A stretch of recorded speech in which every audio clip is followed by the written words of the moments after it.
إن الحمد لله نحمده ونستعينه ونستغفره ونعوذ بالله من شرور أنفسنا ومن سيئات أعمالنا من يهده الله فلا مضل له ومن يضلل فلا هادي له أشهد أن لا إله إلا الله وحده لا شريك له وأشهد أن محمدا عبده ورسوله.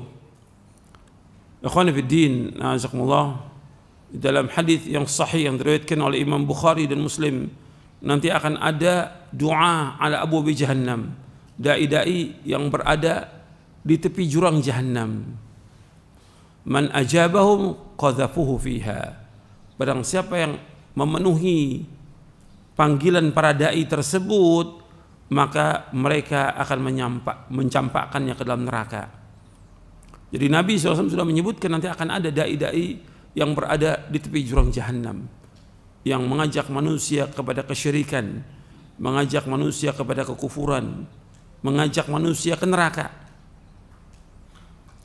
Dan Nabi juga SAW bersabda dalam hadis yang sahih yang diriwayatkan oleh Imam Abu Dawud dan yang lainnya dari sahabat Thauban radhiyallahu an, inna akhwafa ma akhafu ala ummati ala immatal mudhillin. Sesungguhnya yang paling aku takuti atas umatku imam-imam yang menyesatkan, tokoh-tokoh yang menyesatkan, dai-dai yang menyesatkan. Nabi menyebutkan dengan kalimat a'immatal mudhillin, imam-imam yang menyesatkan. Hadis ini sahih. Makanya kita wajib berhati-hati bagaimana membentengi kita dari syubhatnya mereka, pemahamannya mereka, atau ceramahnya mereka, yang membentengi dengan kita belajar dengan ilmu yang benar, Al-Quran wa Sunnah, dengan belajar, bukan mendengarkan syubhat, bukan mendengarkan ceramah-ceramahnya mereka, bukan, tapi belajar Quran dan Sunnah, baca kitab-kitab para ulama salaf, baca buku-buku yang mengajarkan akidah yang benar, sehingga kita akan terjaga. Di samping itu juga kita memohon kepada Allah agar kita diberikan hidayah oleh Allah, ditunjuki ke jalan yang benar, ditetapkan di atas Islam dan Sunnah ala fahmi salaf, dan terus seperti itu dan mengamalkannya. Ini penting, ikhwan fiddin, azakumullah, karena zaman ini zaman fitnah dan banyak orang-orang yang pada hakikatnya jelas-jelas sesat. Seorang itu bisa menilai ketika dia orang yang berilmu, tahu ini. Sama seorang dokter menilai dokter ini enggak benar, ya dokter juga yang nilai. Seorang ahli teknik dia enggak benar, dinilai oleh ahli teknik yang lain. Begitu juga ketika kita melihat dai-dai itu sesat, ya tentu yang menentukan itu para dai. Artinya orang berilmu yang paham tentang Quran dan Sunnah, ini orang sudah menyimpang dari jalan yang lurus, dan ini berbahaya buat umat Islam. Makanya kita wajib hati-hati. Dengan apa? Dengan belajar. Antum sibukkan dengan belajar, sibukkan dengan ilmu, sibukkan dengan membaca kitab-kitab para ulama, sibukkan dengan membaca buku-buku yang bermanfaat. Itu yang paling penting. Dan kemudian mengamalkan. Ini yang paling penting yang perlu saya sampaikan kepada antum, karena banyak yang sibuk dengan media sosial, kemudian mendengarkan ceramah-ceramahnya ahlul bid'ah, kemudian sesat. Dan itu bukan mustahil. Orang itu sesat bukan mustahil. Di zaman dulu aja ada orang-orang yang bertemu dengan sahabat, Masya Allah, baca Al-Qurannya Masya Allah, hafal Qurannya Masya Allah, sholatnya segala macam, sesat. Seperti siapa? Khawarij, hafal Quran, sholat malam, puasa, dan banyak lagi yang lain lakukan, tapi sesat.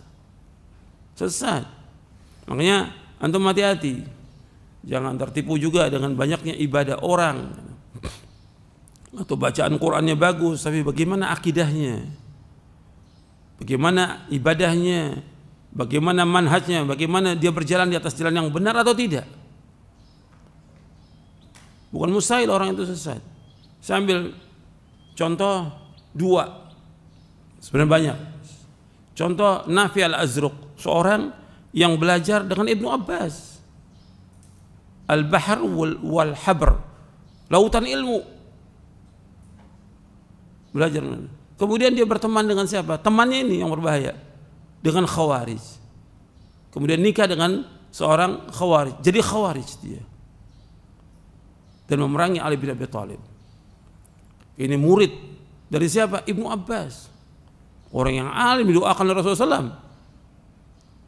Tapi karena kemudian dia berteman dengan orang yang sesat, jadi sesat dia. Ada satu lagi, seorang yang ahli baca Al-Quran, Masya Allah luar biasa baca Al-Qurannya. Sampai Umar bin Khattab radhiyallahu an, ketika Amr bin As menaklukkan Mesir, kata Umar kepada Amr bin As, buatkan dia rumah dekat dengan masjid untuk mengajarkan kaum muslimin Al-Quran. Dibuatkan rumah dekat masjid di Mesir. Namanya orang ini Abdurrahman bin Muljam Al-Muradi. Kemudian bagaimana? Kemudian dia berteman juga dengan Khawarij. Akhirnya orang yang ahli baca Al-Quran, ahli ibadah, kemudian dia membunuh Ali bin Abi Thalib radhiyallahu anhu. Dia awal hidupnya Masya Allah hafal Quran. Kata Al-Hafidh Ibnu Hajar Asqalani, wa khutima bisyarrin. Kemudian ditutup kehidupannya dengan apa? Dengan kejelekan, su'ul khatimah.